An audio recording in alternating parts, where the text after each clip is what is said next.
So to be honest, the first thing that was coming up for me in this experience that it was scaring me most, it wasn't the fact that it was going to be 45 degrees Celsius every day, or that I was going to not find food and die, because I knew that I could, even if I didn't catch anything, I could still survive for 10 days. It was my fear of either one of two things happening. Number one, getting bitten by a venomous snake and not getting medical attention in time and dying. Or two, getting taken by a crocodile and dying. They were my two fears.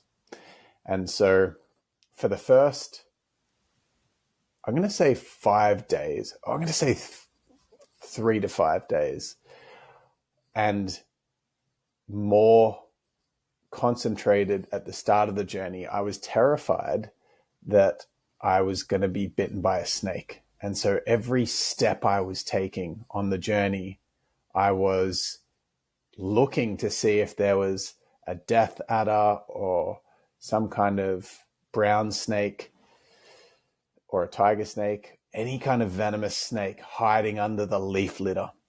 And so this was a pretty stressful way to approach the experience right off the bat, because it was literally every single step. And we were taking thousands and thousands of steps every single day through bushland, through dense vegetation and leaf litter and dead branches and foliage. And it was really overwhelming.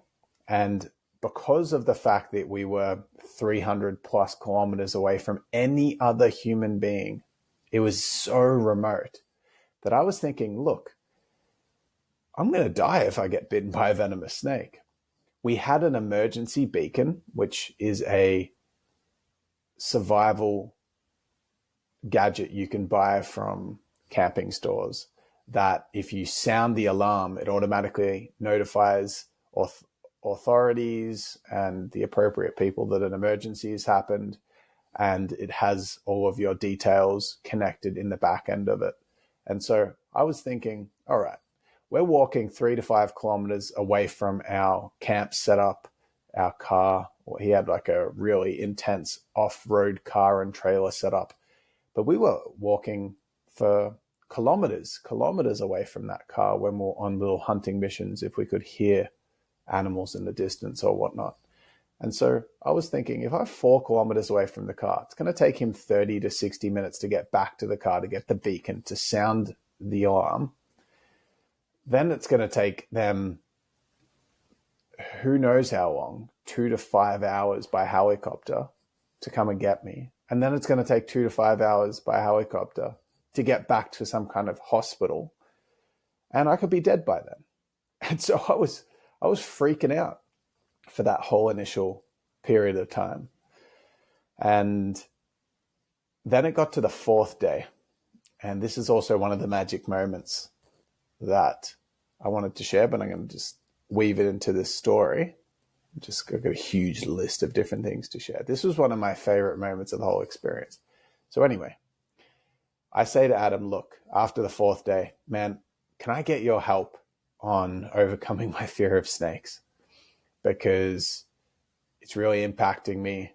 And if you can help, that'd be great. And I had a feeling, because he's such a wild man. If you go into his Instagram, his name's Adam Kavanagh, and it was in the show notes. It'll be in the show notes of this and the last podcast episode. And you'll see that there's photos of him. One of his pinned photos on Instagram is him holding a massive crocodile that he's just caught himself in the wild. So this guy feels very safe in intense animal situations. And so I had a feeling he might look for, catch a snake and just kind of, or he might say some stuff to me. And so he was like, all right, I hear your request and we're going to go out at night tonight looking for snakes. And I was like, oh man, why do we have to go out at night?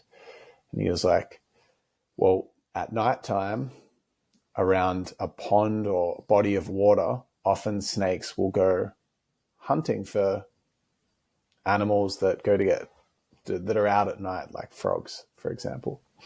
So I was like, all right. And I was super nervous then because I couldn't even look where I was going and I didn't want to step on a snake in the dark. And we had head torches, so that was helpful. But we went looking for snakes. And this, just to give you an idea of what I thought was crazy with this guy, is that there was a chance there was crocodiles in this body of water. Not a huge chance based on his evaluation, but we were in crocodile territory. And we're around this massive pond or a dam kind of thing, but a natural water hole, and walking around the edge looking for snakes. And then out of nowhere, he's like, oh my gosh, I think I see a crocodile. And then I'm jump back from the water's edge. He jumps into the water to try to catch it. And he thought it was a small one, but he jumped into the water in night, fully clothed, to try to grab this crocodile. And that was just an example. And I'm thinking, man, what's he going to do with the snake here? And so anyway, we keep going, and he sees a snake. I didn't see it, but slither under a rock. And so he kind of turns the rock over, and there's a snake under it. It's a small snake, but he couldn't tell whether it was venomous or not. And he just left it. He couldn't tell whether it was a brown snake or a tree snake. And he just left it. We just left it. And I was like, all right, there's one snake. And it wasn't big, that snake, but there was also a massive spider under that rock. All these sort of creepy crawly things. We keep walking around. We see another snake. It looks kind of similar. Don't know whether it's venomous or not, so he leaves it. And then we walk. This has probably been about 15 minutes. And then we keep walking around this pond, and he just all of a sudden dashes into the darkness and just lose sight of him. And I just hear all this rattling and crashing and all this sounds of like him fighting something. And then he just comes, I can hear him walking back towards me, and he's holding a snake.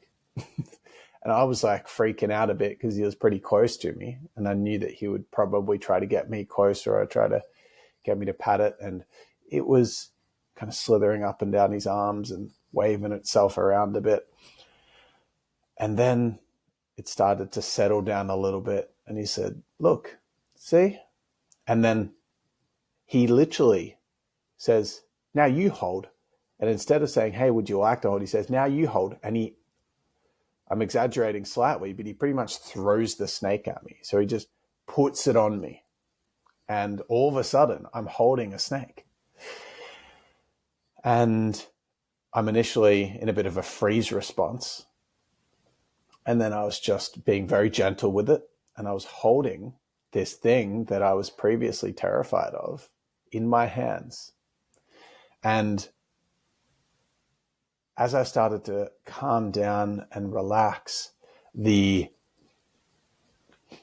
realized something, which was one of the most beautiful experiences of the whole trip for me, was that there was this snake, and I had been watching wild pigs, birds, wild cows, bulls, kangaroos, horses, like wild brumbies, all sorts of different animals at this point I think it was the fourth night up until this point. And every single creature was crazy, like terrified, bolting around, running off, freaking out. If you got close, it'd try to attack you if it felt like it didn't have time to get away, or it'd just sprint off. And here I am holding the animal that I was arguably most afraid of in my hands. And it is the most trusting of all the creatures that I had been in close proximity to up until that point. It was just chilled out, relaxed, letting me hold it. Wasn't even moving much. It was just like gently, calmly slithering around. And it was beautiful. Its snake skin was iridescent. It was glowing in the light and reflecting all these rainbow colors off it. It was absolutely beautiful. And I just felt so honored, especially in contrast to the other animals that I'd been near, that it was allowing me to hold it and trusting me. And it completely shifted my relationship to snakes. And at that point, I actually made a decision that the snake was going to be one of my animal totems. And so that was beautiful. And there was a really amazing transmission that it gifted me, which was giving myself permission to be courageous enough to be held. That was the message that was coming through for me with this beautiful creature. It doesn't even know me. And it's letting this other animal, me being an animal, hold it in its hands. It doesn't even have arms or legs. The only way it can defend itself is by throwing its face at me and putting its fangs into me, which means it's going to lose its fangs and potentially have to dislocate its jaw to defend itself. That's it. It can't really do anything else. And it's still trusting me. And because one of the biggest karmic lessons I've had over the last 2 years since being in my current sacred relationship, sacred union, is the fear that I have of intimacy and closeness and the resistance I have to letting myself be held. It was just a beautiful reminder of that, beautiful reminder of trust and surrender. So it was a real beautiful moment. It was one of the most beautiful moments of the trip. And didn't mean that I wasn't afraid because it was a non-venomous snake. It was a python. It didn't mean that I wasn't afraid of getting bitten by a venomous snake, but I wasn't looking out everywhere. I was a lot more trusting from that point on.